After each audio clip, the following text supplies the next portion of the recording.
பொய் சொல்லி திசை திருப்ப முயற்சித்த நிலையில் மக்களின் மாணவர்களின் தொடர் போராட்டத்தின் விளைவாக யாழ் மாணவர்களை சிங்கள போலீஸ் சுட்டுக் கொன்றதை அரசு இப்போது ஏற்றுக்கொண்டிருக்கிறது. இன்னும் தமிழ மக்களுக்கு ஈழத்தில் பாதுகாப்பில்லை என்பதும் அரச பயங்கரவாதம் சிங்கள அரச பயங்கரவாதம் தலைவிரித்தாடுகிறது என்பதும் இந்த கொடூரமான படுகொலையின் மூலம் உலகிற்கு உணர்த்தப்பட்டிருக்கிறது, உறுதிப்படுத்தப்பட்டிருக்கிறது. இதனை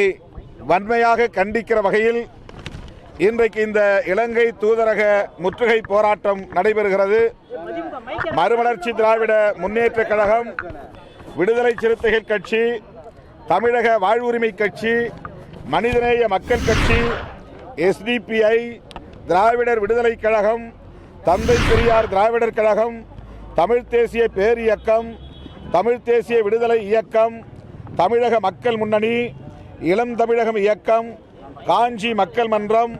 அம்பேத்கர் மக்கள் நீதி இயக்கம், CPI ML மக்கள் விடுதலை, குமுக விடுதலை தொழிலாளர்,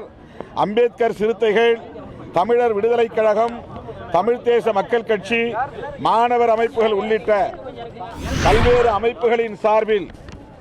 ஈழத்தமிழர் வாழ்வுரிமை கூட்டமைப்பின் முன்முயற்சியில் இந்த முற்றுகை போராட்டம் நடைபெறுகிறது.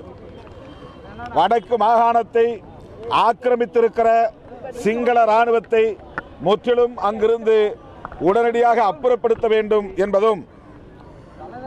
மாகாண கவுன்சில் தேர்ந்தெடுக்கப்பட்டிருக்கிற நிலையில் அந்த மாகாண கவுன்சிலிடம் காவல்துறை மற்றும் நிலம் தொடர்பான அதிகாரத்தை வழங்க வேண்டும் என்பதும், அங்கே நடைமுறையில் இருக்கிற சிங்கள அரச பயங்கரவாத சட்டத்தை உடனடியாக நீக்க வேண்டும் என்பதும் இந்த முற்றுகை போராட்டத்தின் கோரிக்கைகளாகும். ஆகவே இந்த கோரிக்கைகளை நிறைவேற்றுமாறு சிங்கள அரசுக்கு இந்திய அரசு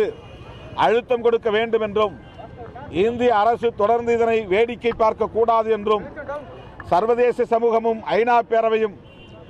அங்கே தமிழர்களுக்கு எதிராக இழைக்கப்படுகிற அரசு பயங்கரவாத கொடுமைகளை வேடிக்கை பார்க்காமல் அவர்களுக்குரிய பாதுகாப்பு நடவடிக்கைகளை மேற்கொள்ள முன்வர வேண்டும் என்றும் இந்த கோரிக்கையை இந்த முற்றுகை போராட்டத்தின் மூலம் முன்வைக்கிறோம்.